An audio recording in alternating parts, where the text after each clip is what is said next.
இன்றைக்கி நாம் ஒரு ஹெல்த்தியான எல்லா ஏஜும் விரும்பக்கூடிய பிரேக்ஃபாஸ்ட் ரெசிபி தான் பார்க்க போகிறோம். இதில் பருப்பு நிறைய சேர்த்துருக்கதால புரோட்டீன் ரிச்சானது. மேலும் முருங்கைக்கீரையும் நான் சேர்த்துருக்கேன். முருங்கைக்கீரை இரும்பு சத்து நிறைஞ்சது. ஸோ அதையும் சேர்த்து செய்யும்போது இது ஒரு நல்ல ஹெல்த்தியான ரெசிபி ஆகுது.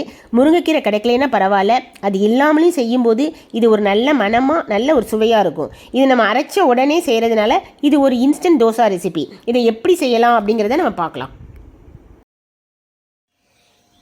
அடை மாவு செய்கிறதுக்கு தேவையான பொருட்களை பற்றி பார்க்கலாம். இதுக்கு இந்த டம்ளரில் நான் 2 டம்ளர் இட்லி அரிசி எடுத்து வச்சுருக்கிறேன்.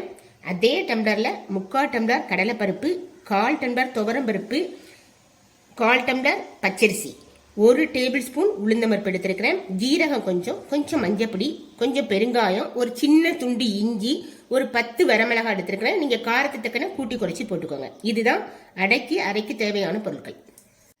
அரிசி கடலைப்பருப்பு எல்லாமே சேர்த்து நல்லா வாஷ் பண்ணி நான் ஒரு 2 மணி நேரம் ஊற வச்சிருக்கிறேன். அந்த வரமிளகாவையும் சேர்த்து நான் ஊற வச்சுட்டேன். ஏன்னா இது அரைக்கும் போது இப்போ தான் இந்த எல்லாமே நல்லா மசிஞ்சு அரைஞ்சி வரும். இது எல்லாமே ஊற வச்சுட்டேன். இதை இப்போ நான் அரைக்க போகிறேன். இதை எப்படி அரைக்கணுங்கிறத நான் உங்கள்கிட்ட காமிக்கிறேன். இன்னைக்கு நான் அடமாவு மிக்சியில் தான் அரைக்கிறேன். நம்ம கிரைண்டர்லேயும் அரைக்கலாம். அரைக்கிறதுக்கு முன்னாடி முதல்ல நான் பார்த்தீங்கன்னா வரமிளகாய், இஞ்சி, ஜீரகம், மஞ்சப்பொடி இது எல்லாத்தையுமே முதல்ல சேர்த்து அதை ஒரு பேஸ்ட்டாக அரைச்சி எடுத்துகிட்டு வந்துடலாம். இந்த வரமிளகாய், இஞ்சி எல்லாம் சேர்த்து அரைச்சி எடுத்துகிட்டு வந்துருக்கேன். அடமாவு எப்பொழுதுமே கொஞ்சம் குறன்னு தான் அரைக்கணும். இது இன்னும் கொஞ்சம் மசினிங்கனால இதில் கொஞ்சமாக இதை மட்டும் சேர்த்து நம்ம அரைச்சி எடுத்துகிட்டு ஃபஸ்ட்டு வந்துடலாம்.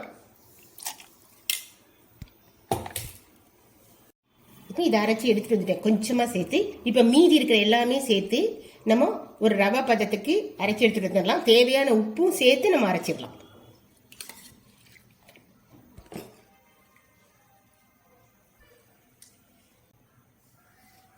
நான் எல்லாமே சேர்த்து அரைச்சி எடுத்துட்டு வந்துட்டேன். மாவு இப்போ பார்த்தீங்கன்னா இந்த மாதிரி சின்ன ரவை பதத்துக்கு நம்ம அரைச்சி எடுத்துட்டு வந்துடணும். மாவு ரெடி பண்ணியாச்சு. இப்போ நம்ம தாளிப்பு விட்டுடலாம். இதுக்கு நான் பேன் அடுப்பில் வச்சுருக்கிறேன். அடுப்பில் வச்சு 2 டேபிள் ஸ்பூன் நல்லெண்ணெய் சேர்த்துக்கிறேன். எண்ணெய் சூடான பின்னாடி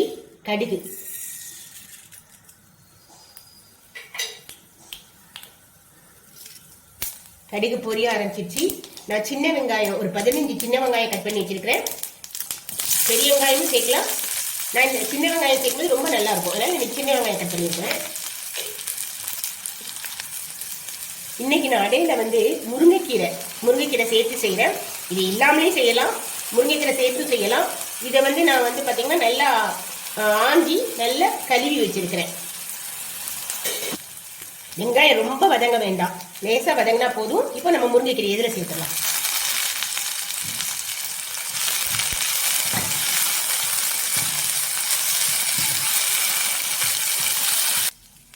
முருங்கைக்கீரை சேர்த்து 2 நிமிஷம் வதக்கினா போதும்.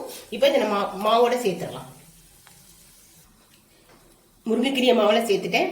ஒரு 2 சின்ன பீஸ் தேங்காயை நான் கட் பண்ணி வச்சிருக்கிறேன், சின்ன சின்ன பீஸா. அதையும் இதில் சேர்த்துடலாம். இப்போ இதை நல்ல கிளறி நம்ம அடை தோசை வாக்குறதுக்கு ரெடி ஆயிடுச்சு. எல்லாத்தையுமே நம்ம சேர்த்து நல்ல கிளறி ரெடி பண்ணிட்டோம். இப்போ நம்மளுக்கு மாவு ரெடி ஆயிடுச்சு. சைடிஷா நம்ம ஒரு தேங்காய் சட்னி தான் நல்லா இருக்கும். இதுக்கு பார்த்தீங்கன்னா பச்சை மிளகாவை வதக்கி அரைக்கும் போது அந்த காரம் ரொம்ப தெரியாம ரொம்ப நல்லா இருக்கும். அதுக்கு என்ன பண்ணா கொஞ்சம் பேன் அடுப்பில் வச்சிருக்கிறேன், கொஞ்சம் எண்ணெய் சேர்த்துக்கிறேன். இல்லை நான் 2 பச்சை மிளகாய் சேர்த்துருக்கிறேன். இது நல்லா வதக்கிடணும். நம்ம இந்த மாதிரி நம்ம நல்லா வதக்கிடணும். வதக்கிட்டு நம்ம சட்னி அரைக்கணும். வதக்கின 2 பச்சை மிளகாயும் மிக்சி ஜாரில் சேர்த்துட்டேன். ஒரு 1/4 கப்பு தேங்காய் மூடி, 1/4 கப்பு தேங்காய் மூடி சேர்த்துருக்கிறேன். கொஞ்சம் புளி, தேவையான அளவு உப்பு சேர்த்துடணும். பொட்டுக்கடலை கொஞ்சம் 1 டீஸ்பூன் பொட்டுக்கடலை. இப்போ இதை நம்ம சட்னியாக அரைச்சி எடுத்துட்டு வந்துடலாம். சட்னி ரெடி ஆயிடுச்சு. இந்த மாதிரி வதக்கி பச்சை மிளகாய் அரைக்கும் போது நல்ல ஒரு மனமாக நல்ல ஒரு சுவையாக இருக்கும். இப்போ நம்ம அடை விடலாம். இதை கெட்டியாகவும் விடலாம், நல்ல ரோஸ்ட் மாதிரி நம்ம விடலாம்.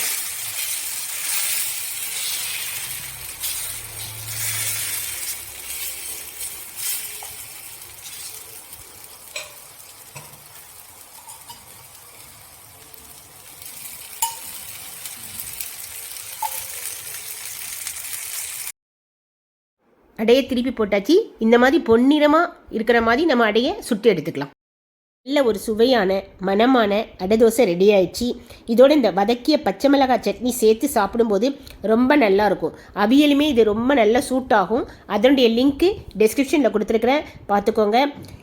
நைட்டு டின்னருக்குமே நம்ம இதை எடுத்துக்கலாம். ஆனால் டின்னர் எடுத்துக்கும் போது கீரை இல்லாமல் நம்ம எடுத்துக்கிடணும். இதே ரேஷியோவில் நீங்களும் செஞ்சு பார்த்து உங்கள் ஃபீட்பேக் எங்களுக்கு தெரிவிங்க. இந்த ரெசிபி பிடிச்சிருந்தா ஒரு லைக் கொடுத்து ஷேர் அண்ட் சப்ஸ்கிரைப் பண்ணுங்கள். தேங்க்யூ.